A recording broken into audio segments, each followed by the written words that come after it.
Rahul, today it is segregation, tomorrow it is another nation. But yet again, we are snaring the fundamentalists but sparing the fundamentals.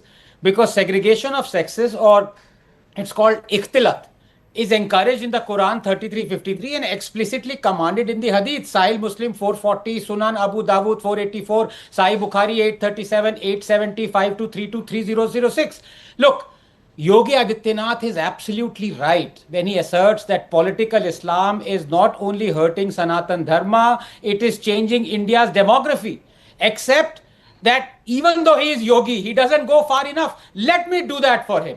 Rahul, there is nothing like radical Islam or political Islam. It is just Islam, and we are seeing the face of it. And the day a democratic nation decides to be multi religious, with one of the religions being Islam, its fate is sealed.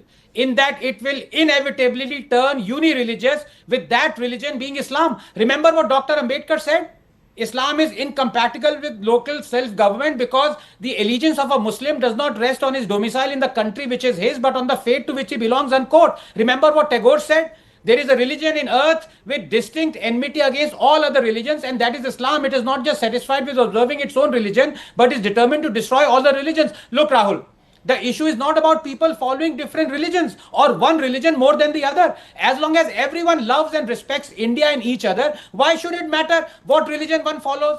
Unfortunately, though, we live in a real world and it does matter. We have seen this all too often. When the newly converted become proverbially more Catholic than the Pope, they begin to espouse values that are not in consonance with Indian values of love, tolerance for everyone, and every religious belief. Demographic change is not just a ticking time bomb, Rahul. It is now a hissing time bomb that can explode any time. It has devastating consequences. And why are people finding this talk of demographic shift of UV uncomfortable? Or have we reached a stage where we cannot even state facts? Is it not a fact that a particular religious denomination is increasing compared to the others? Look, if you were to take as a starting point the premise that all religions are the same, then there is no issue. Because under that premise, if one religious population can be the majority, why can't it be the other? But the fact is, all religions are not the same. Some religions exhibit, as you have seen, predatory, supremacist, exclusivist views and practices. And the truth is, if such a religious denomination becomes majority population, it begins very quickly dictating its social practices upon others.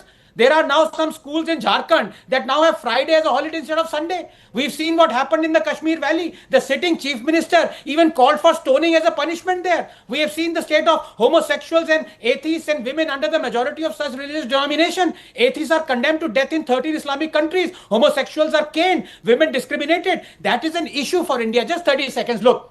Changing demography shifts a government's decision towards appeasement. Look at what the demographic shift has achieved in Muslim majority areas. Hamas terrorists are streamed live in Kerala to deliver speeches.